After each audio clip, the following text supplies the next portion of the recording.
বন্ধুরা, আজকে আমি আবার বসে গেছি এক বস্তা কাপড় নিয়ে। আমাদের প্রত্যেকের ঘরেই দেখো এই রকমের কাপড় থাকে যেগুলোকে হয়তো আমরা বস্তাতে ভরে রেখে দিই। এগুলো কিভাবে ইউজ করব বুঝতে পারি না। আজকে আমি তোমাদের সাথে এই পুরনো কাপড় দিয়ে বেশ 3টে আইডিয়া শেয়ার করব। আশা করব আজকের আইডিয়াগুলো তোমাদের কাজে লাগবে। তো দেখো, প্রথম আইডিয়ার জন্য আমি এরকমের একটা ট্রাউজার প্যান্ট নিয়ে নিচ্ছি। এর আধা অংশটা আগে ব্যবহার করে নিয়েছিলাম একটা ডিআইওয়াইতে। এখান থেকে দেখো আমি ট্রাউজারটা কাট করে নিচ্ছি। তো দেখো, এই রকমের কাপড় আমাদের প্রত্যেকের ঘরেই থাকে, আর আমরা ভাবতেও পারি না এতে কতটা কাপড় আছে। তো দেখো, প্রথমে আমি ট্রাউজারটা এইভাবে খুলে নিচ্ছি।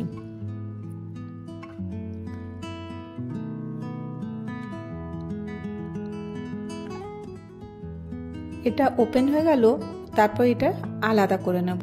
তো দেখো, এখান থেকে আমি দুটো পার্ট কাপড়ে পেয়ে গেছি।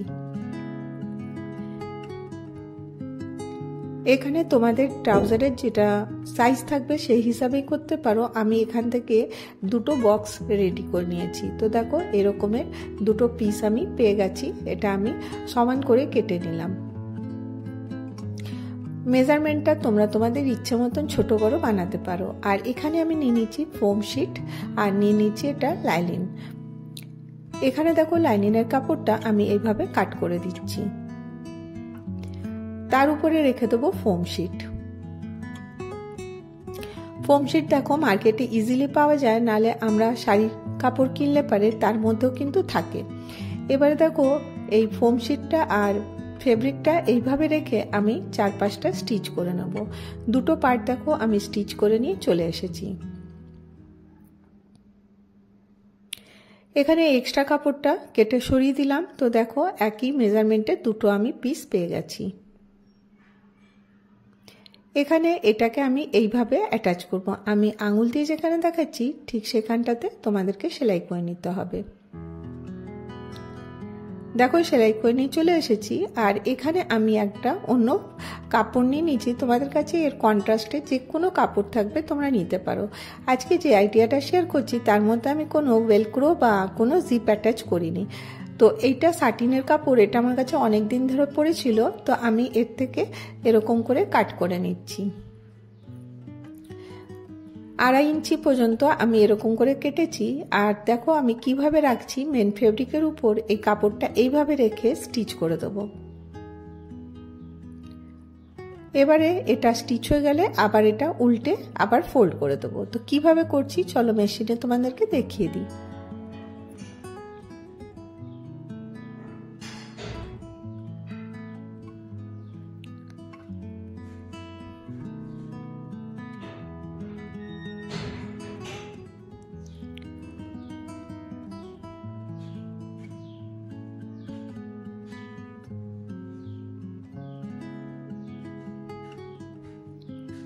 এইভাবে দেখো স্টিচ করে নেওয়ার পরে এটাকে আমি ডবল ফোল্ড করে দিলাম। আর এক্সট্রা কাপড় যেটা ছিল সেটা এখান থেকে কাট করে দেব। এবারে এটা এইভাবে দুটোকে আমি মিলিয়ে নিলাম, আর মিলিয়ে এর দুপাশটাতে সেলাই করে দেব। আর এখানে আমি একটা বক্স রেডি করছি 1.5 ইঞ্চি। তোমরা এটা 1 ইঞ্চিরও করতে পারো বা 2 ইঞ্চিরও করতে পারো। তো আমি দেখো এখানে 1.5 ইঞ্চির দুটো বক্স রেডি করছি।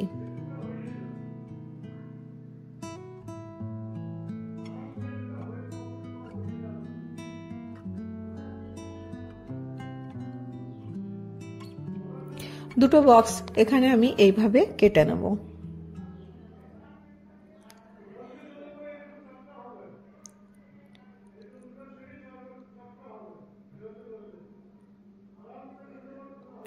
এবারে দেখো এটা স্টিচ হয়ে গেছে। এখানে দুটো কাট আমি করে নিয়েছি। এখানে দুটো কাট করে নেওয়ার পরে আমি এখানে কি করব, দেখো এটাকে এরকম করে ধরে এখানে আমি স্টিচ করব। তো প্রথমে এটা এইভাবে দেখো খুলে নিচ্ছি যাতে ভেতরের কাপড়টাও ধরা হয়। এইভাবে আমাকে ধরে নিতে হবে, আর দিয়ে আমি এই পাশটাতে স্টিচ করে দেবো। এরকম করে দুপাশটাতেই দেখো আমি স্টিচ করে নিয়ে চলে আসছি।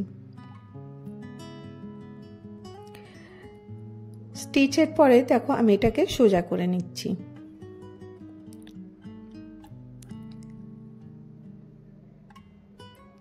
এখানে দেখো আমি বললাম কোনো জিপ লাগাচ্ছি না বা কোনো বেলক্রো লাগাচ্ছি না, তো বেল্টের মধ্যে অ্যাটাচ করব। তো বেল্টের জন্য আমি এখানে কাপড়টা দুটো পিস নিয়েছিলাম আর দুটোকে জয়েন্ট করে নিয়েছি। তো কাপড়টা দেখো অনেকটা বেশি ছিল না, সেই জন্য আমাকে জয়েন্ট করতে হয়েছে। আর এর ভেতরে একটা আমি ফোম শিট এর মধ্যে দিয়ে দিলাম, আর ফোম শিটটা দিয়ে আমি এইভাবে একে অপরের উপর রেখে এখানটা স্টিচ করে দেবো।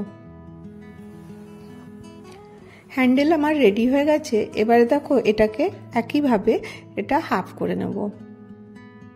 হাফ করে নিয়ে দেখো আমি এটা এইভাবে অ্যাটাচ করছি। কিছুই না, ভেতর থেকে নিয়ে সুতো দিয়ে সেলাই করে দিয়েছি। আমার ব্যাগ কিন্তু একদম রেডি হয়ে গেছে। তোমরা এটা মাল্টিপারপাস ব্যবহার করতে পারো। এটা তোমরা টিফিন ব্যাগ হিসাবে খুব ভালো হবে। এর মধ্যে একটা জলের বোতল বা টিফিন বক্স এর মধ্যে চলে আসবে, তো তোমরা এইভাবে ব্যবহার করতে পারো। আর দেখো এর শেপটা একটু অন্যরকম লাগছে, তো তোমরা এটা শেপ দেওয়ার জন্য একটা আইডিয়া তোমাদের সাথে শেয়ার করব। ওইভাবে করলে তোমাদের টিফিন ব্যাগ কিন্তু একদম পারফেক্ট হবে। তো দেখো এখানে আমি কি করছি, দেখো টিফিন ব্যাগটা নিয়ে চলে এলাম। এখানে যেখানে আমি একটা বেসটা রেডি করেছিলাম ঠিক সেই কোণার থেকে উপর পর্যন্ত এইভাবে ধরে নেব আর এক সুত করে স্টিচ এখানে করে দেবো। এইভাবে যদি করে দাও তো তোমাদের এর ফিনিশিংটা কিন্তু একদম বাজারের যে ব্যাগ থাকে ঠিক তার মতন হবে। এইভাবে দেখো আমি স্টিচটা করে নিচ্ছি। চারটা পাশেই আমি কিন্তু এইভাবে করে নেব। যেখানে আমি বেসটা রেডি করেছিলাম সেখান থেকে ধরবো আর উপরে এইভাবে ধরে আর স্টিচটা এক সুত করে নেব। তো দেখো টিফিন ব্যাগ একদম রেডি হয়ে গেছে। তো কতটা কিউট লাগছে তো তোমরা বুঝতেই পারবে না। এটা একটা ট্রাউজার ছিল, ওটা কেটে আমি একটা ব্যাগ বানিয়েছি। খুব ছোট্ট আইডিয়া, আশা করব তোমাদের কাজে লাগবে। তোমরা বানিয়ে দেখো, এটা কিন্তু একদম রেডিমেড লুক দেয়। আর আমাদের অনেক ব্যাগ দরকার হয়, তখন কিন্তু তোমরা এইভাবে বাড়িতে পরে থাকা যে আনওয়ান্টেড কাপড়গুলো আছে সেগুলো দিয়ে বানাতে পারো। সেই কাপড় থেকে একটু অংশ বেঁচে গেছিলো, সেটা আমি নিয়ে নিয়েছি। তো এখানে একটা জলখাবারের প্লেট যেটা থাকে সেটা আমি মেজারমেন্ট করে এখানে সার্কেল করে নিচ্ছি। দুটো সার্কেল এখানে এইভাবে ড্র করে নেব। এবারে দেখো এই সার্কেলটা ড্র করেছি আর ঠিক ওই মেজারমেন্টের আমি এখানে ইয়েলো কালারের একটা কটনের কাপড় ছিল, সেই কাপড়টা আমি কেটে নিচ্ছি। এবারে দেখো ফোম শিট নিয়েছি, কাপড়টা নিয়েছি, মেন ফেব্রিক নিয়ে আমি এভাবে স্টিচ করে দিয়েছি। এটা কিন্তু খুব ছোট্ট একটা কাপড় ছিল, ফেলবো কেন, তাই ভাবলাম এটা দিয়েও যদি কিছু করা যায়। তো এইভাবে আমি এটা রেডি করেছি। আর এখানে দেখো আমি কিছু কাপড় এখান থেকে কেটে নেব। তো এই কাপড়টা কিভাবে কাটবো, দেখো একদম ছোট টুকরো কাপড় আছে, এখানে আমি ক্রসে এরকম করে কাপড়টা কেটে নেব। এইভাবে কাটলে কি হবে, তোমাদের যে লাইনিংটাতে মানে পাইপিংটা দেবে তাহলে কিন্তু খুব সুন্দর হবে। তো এইভাবে একে অপরের উপর ক্রসভাবে এটাকে আমি সেলাইও করে নেব। কিভাবে রাখছি তোমরা স্ক্রিনে দেখো এইভাবে। এবারে দেখো আমি এইভাবে এটাকে এরকম করে সেলাই করে নিয়েছি। এখানে কাট করে দিলাম আর এখানে এটা জয়েন্ট করে এটাকে উল্টে নেব। এইভাবে উল্টে 4-5টা সেলাই করে দেব। তো দেখবে একদম সুন্দর করে কিন্তু এটা সেলাই হয়ে গেছে।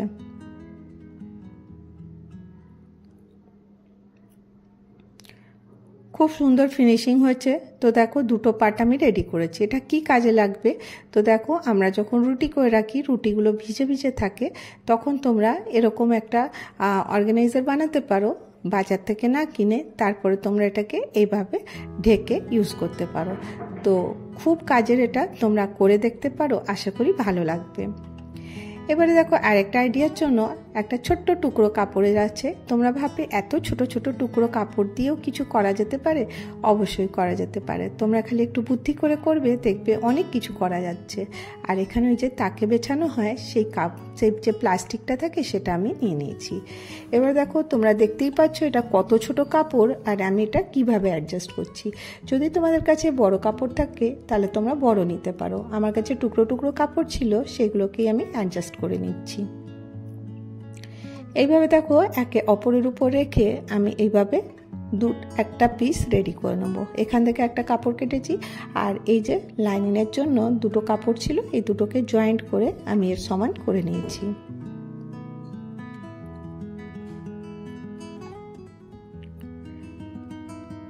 এবারে দেখো একে অপরের উপর আমি এইভাবে রাখবো। তোমরা দেখে নাও আমি কিভাবে করছি, আর এখানে বল পিন লাগিয়ে দিচ্ছি। এবার এই ভিডিওটা দেখার পরে তোমরা কিন্তু আর ছোট টুকরো কাপড়ের কখনো ফেলবে না, অনেক কাজে লাগাবে। তো দেখো এইভাবে আমি এটাকে স্টিচ করে নেব। তো প্রথমে এমনি করে স্টিচ করে এটাকে এইভাবে করে নেব, তাহলে পরে কি হবে, সেলাইয়ের অংশটা ভেতরে চলে যাবে আর একদম যেটা একদম ইভেন পার্ট আছে ওটা উপরে চলে আসবে। আর এখানে দেখো আমি একটা তাকে যে বিছানো হয়, এটা কিন্তু এই প্লাস্টিকটা আমার কাছে পুরনো ছিল, ওটা আমি নিয়ে নিয়েছি। আর এর মধ্যে একটু কাপড় এখানে জয়েন করে নেব। তোমরা আশা করি দেখে বুঝতে পারছো কিভাবে করছি। আর এখানে একটা আমি জিপ নিয়েছি, এটা আমি রেডিমেড জিপ নিয়েছি, এটা 10 টাকা বা 5 টাকা নিয়েছিল। আর নিয়ে আমি এটা এইভাবে আমি স্টিচ করে দেবো। এটা করা কিন্তু খুবই সহজ, তোমরা দেখেই বুঝতে পারছো কতটা ইজি এটা করতে হবে। আর দেখো এইভাবে আমি স্টিচটা করে নেব আর দুটো জয়েন্ট হয়ে যাবে। জয়েন্ট করা হয়ে গেছে। এখানে দেখো আমি এইভাবে যে কাপড়টা আলাদা ছিল সেটা আমি এইভাবে লাগিয়ে নিচ্ছি, দুটোকে আমি এভাবে জয়েন্ট করে নেব। তো জিপটাও দেখো খোলা যাচ্ছে। এবার এটাকে আমি এইভাবে উল্টে ইজিলি এটা কিন্তু তোমরা সেলাই করতে পারবে। জাস্ট খালি এইভাবে দিয়ে তোমরা 3-5টা স্টিচ করে নেবে। আর উপরের পাটটাতে তো জিপ লাগানোই আছে, স্টিচ করার কোনো দরকার পড়বে না। তো জাস্ট খালি এইভাবে করে নিলেই তোমাদের এই অর্গানাইজারটা রেডি হয়ে যাবে। কত ছোট ছোট টুকরো কাপড় দিয়ে দেখো তোমরা তোমাদের কাজের জিনিস কিন্তু তৈরি করতে পারো একটুখানি বুদ্ধি লাগিয়ে। তো দেখো এইভাবে আমি একটা অর্গানাইজার বানালাম। তোমরা এটা মাল্টিপারপাস ইউজ করতে পারো, তোমাদের ছোটো মোটো কোনো কাপড় থাকলে সেটাও রাখতে পারো। আর আরেকটু ডেকোরেট করার জন্য আমি একটা রিবন নিয়েছি, রিবনটাকে এইভাবে ধরেছি আর এরকম একটা বো বানিয়েছি। বো বানিয়ে এখানে আমি সুতো দিয়ে অ্যাটাচ করেছি। এটা সম্পূর্ণ অপশনাল, তোমাদের ইচ্ছা করলে করবে, নাহলে পরে এটা স্কিপ করতে পারো। তো যাই হোক, দেখো এরকমের একটা পাউচ মতন তৈরি হয়ে গেছে। এটাতে তোমাদের প্রয়োজনীয় জিনিস তোমরা রাখতে পারো। তো দেখো এটা কতটা কাজের হতে পারে। এরকমের ছোট ছোট পাউচ কিন্তু বাজারে কিনতে পাওয়া যায়, সেটা না কিনে তোমরা বাড়িতেই বানাতে পারো। তো দেখো দেখতে কতটা ভালো লাগছে, এরকমের অনেকগুলো বানিয়ে তোমরা ইউজ করতে পারো। আজকের ভিডিও এতটাই, আবার